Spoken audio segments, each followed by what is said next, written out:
ನಮಸ್ತೆ, ನನ್ನ ಹೆಸರು ರೇಖಾ ಕೆ ಹೊಸೂರ್ ಅಂತ. ನಾನು ಅಡ್ವೊಕೇಟು.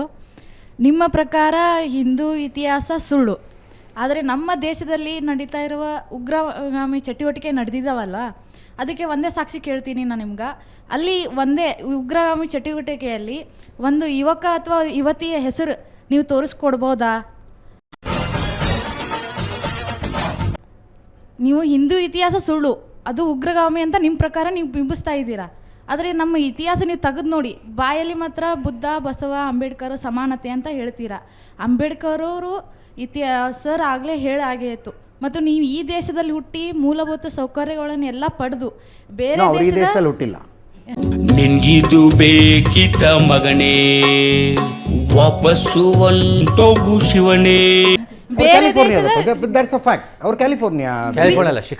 ಶಿಕಾಗೋದಲ್ಲಿ ಹುಟ್ಟಿದ್ದು ಅವರು ಅಮೆರಿಕನ್ ಪ್ರಜೆ. ಇಲ್ಲಿ ದೇಶದ ಮೂಲಭೂತ ಸೌಕರ್ಯ ಈ ದೇಶದ ಜನರಿಗಾಗಿ ಇಲ್ಲಿ ತುಳಿತಲ್ಪಟ್ಟಂತವರಿಗಾಗಿ ಹೋರಾಡ್ತಾ ಇದೀವಿ ಅಂತಾರೆ ಅವರು. ಬೇರೆ ದೇಶದ ಗ್ರೀನ್ ಕಾರ್ಡ್ ಹೋಲ್ಡರ್ ಆಗಿ ಮತ್ತು ಇಲ್ಲಿ ಬಂದು ಇವ್ರು ಕೊಡ್ತಾ ಇರುವಂತ ಹೇಳಿಕೆಗಳಿಂದ ಸಣ್ಣ ಮಕ್ಕಳಿಗೆ ಯಾವ ತರ ಪರಿಣಾಮ ಬಿಡ್ತಾ ಇದೆ ಅಂದ್ರೆ, ನಿನ್ನೆ ನನಗೆ 2 ಎಕ್ಸ್ಪೀರಿಯನ್ಸ್ ಆಯ್ತು.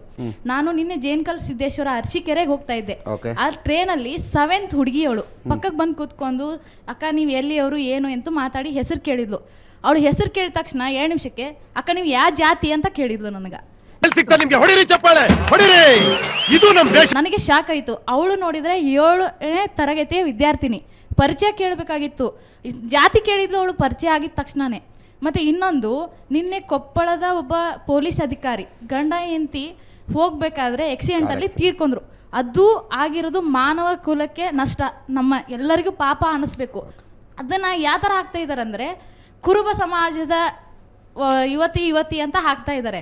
ದೇವ್ರು ನಿಂಗೆ ಒಳ್ಳೇದು ಮಾಡ್ತದ ಅಂದರೆ ಕುರುಬ್ರವ್ರು ಅಷ್ಟೇ ಅವ್ರಿಗೆ ಅಯ್ಯೋ ಅನ್ಬೇಕಾ? ಅದು ಆಗ್ತಾ ಇರೋದು ಮಾನವೀಯತೆ ದೃಷ್ಟಿಯಿಂದ ಆಗ್ತಾ ಇರೋದು. ನೀವು ದಯವಿಟ್ಟು ಹೇಳಿ, ಯಾವಾಗ ಅಮೇರಿಕಕ್ಕೆ ಹೋಗ್ತೀರಾ ಅಥವಾ ಯಾವಾಗ ನಾವು, ಯಾಕೆಂದರೆ ಅಲ್ಲಿ ಜನ ನೆಮ್ಮದಿ ಇದ್ದಾರೆ, ನಾವು ಇಲ್ಲಿ ನೆಮ್ಮದಿಯಾಗಿರಬೇಕು ಅಂದರೆ ಇಂಥವ್ರನ್ನ ನಾವು ದೂರ ಕಳಿಸ್ಬೇಕು ಅಂತ ನನ್ನ ಅಭಿಪ್ರಾಯ. ನಾನೇ ಆ ನೋವನ್ನ ವಿಷಕಂಠನಾಗೆ ನುಂಗ್ತಾ ಇದ್ದೇನೆ ಅನ್ನೋದನ್ನ ಹೇಳಲಿಕ್ಕೆ ಬಯಸ್ತೇನೆ. ಚೇತನ್ ಹೋದ್ ಮಾತ್ರಕ್ಕೆ ಧ್ವನಿ ಹೋಗ್ಬಿಡುತ್ತೆ ಅಂತ. ಚೇತನ್ ಒಬ್ಬರೇ ಅಂತ ನಾ ಹೇಳ್ತಾ ಇಲ್ಲ, ಎಲ್ಲ ಇವ್ರು ಮಾಡ್ತಾ ಇರೋದು, ಇವರ ಸಂಘಟನೆ ಹೇಳಿದ್ರು. ನಿಮ್ಮ ಪ್ರಶ್ನೆ ಇನ್ನೊಂದು ರೀತಿಯಲ್ಲಿ ಕೇಳ್ತೀನಿ. ಚೇತನ್ ಬರ್ತಾ ಬರ್ತಾ ಜಾತಿ ಪ್ರಜ್ಞೆ ವಿಪರೀತ ಆಗ್ತಾ ಇದೆ. ಜಾತಿ ವಿನಾಶ ಮಾಡಬೇಕು ಅನ್ನೋದು ಭಾಷಣ ಮಾತ್ರ, ಲೇಖನ ಮಾತ್ರ. ಜಾತಿ ಪ್ರಜ್ಞೆ ವಿಪರೀತವಾಗ್ತಾ ಇದೆ. ತಮ್ಮನ್ನು ತಾವು ಜಾತಿಯಿಂದನೇ ಗುರುತಿಸಿಕೊಳ್ಳುವಂಥದ್ದು. ನಮಗೆ ಜಾತಿ ವಿನಾಶ ಬೇಕು. ಹೇಗೆ ನಮಗೆ, ನಾನೊಂದು ಸ್ಟೇಟ್ಮೆಂಟ್ ಮಾಡಿದೆ, ಬಹಳ ಜನ ವಿರೋಧ ಮಾಡಿಬಿಟ್ರು ಅದನ್ನು. ಜಾತಿ ಪದ್ಧತಿ ಬಹಳ ಆಳವಾಗಿ ಬೇರಿರುವುದು ಎಲ್ಲಿ ಅಂದರೆ, ತಮ್ಮನ್ನು ತಾವು ಜಾತ್ಯತೀತರು ಅಂತ ಕರೆಸಿಕೊಳ್ಳುವವರ ಮೆದುಳಿನಲ್ಲಿ ಅಂತ.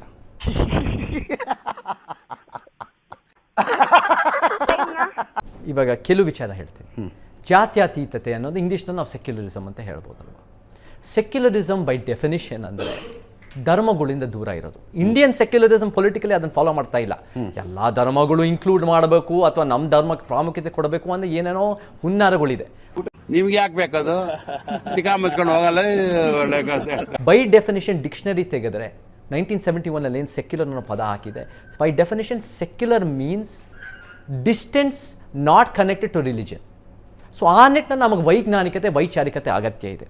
ಸೊ ನನಗೇನೋ ಒಂದು ರೀತಿ ಜಾತಿ ವಿನಾಶ ಇಸ್ ನಾಟ್ ಅ ಪ್ರಾಬ್ಲಮ್. ನನಗೆ ಅರ್ಥ ಆಯ್ತು. ನಿಮ್ಮ ಸಮಸ್ಯೆ ಏನು ಅಂದರೆ, ನೀವು ಎಲ್ಲವನ್ನು ಅಮೇರಿಕನ್ ಕಾಂಟೆಕ್ಸ್ನಲ್ಲಿ ನೋಡೋದಕ್ಕೆ ಹೋಗ್ತೀರಿ.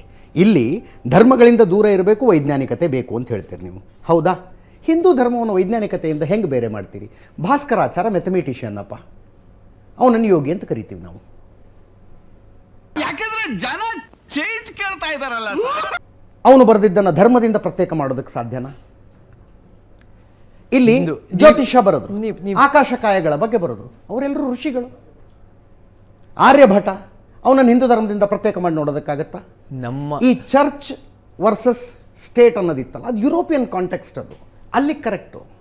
ಅದು ಇಲ್ಲಿ ಹೆಂಗೆ ಪ್ರತ್ಯೇಕ ಮಾಡ್ತೀರಿ ನೀವು? ಅದು ಯುರೋಪಿಯನ್ ಕಾನ್ಸೆಪ್ಟ್ ಅಷ್ಟೇ ಅಲ್ಲ. ಅದು ನಮ್ಮ ಕಣ್ಣಲ್ಲಿ ಬಾಬಾ ಸಾಹೇಬ್ ಅಂಬೇಡ್ಕರ್, ತಂದೆ ಪೆರಿಯಾರ್ ಕನಸು ಅದೇ ಇತ್ತು. ಇವಾಗ ನಾನು ಯಾಕೆ ಹೇಳ್ತೀನಿ ಅಂದರೆ, ಒಂದು ಹೇಳ್ತೀನಿ. ಈಗ ಚೇತನ್ ಬಗ್ಗೆ ಮಾತಾಡೋಣ. ಒಂದು ನಿಮಿಷ.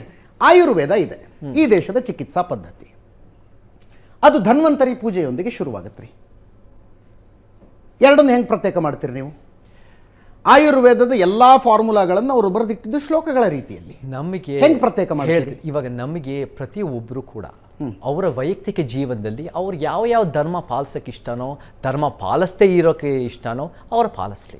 ಹೊಟ್ಟೆಗೆ ಅನ್ನ ತಿಂತೀಯ, ಸಗಣಿ ತಿಂತೀಯ, ಮಾತಾಡಕ್ಕಾರ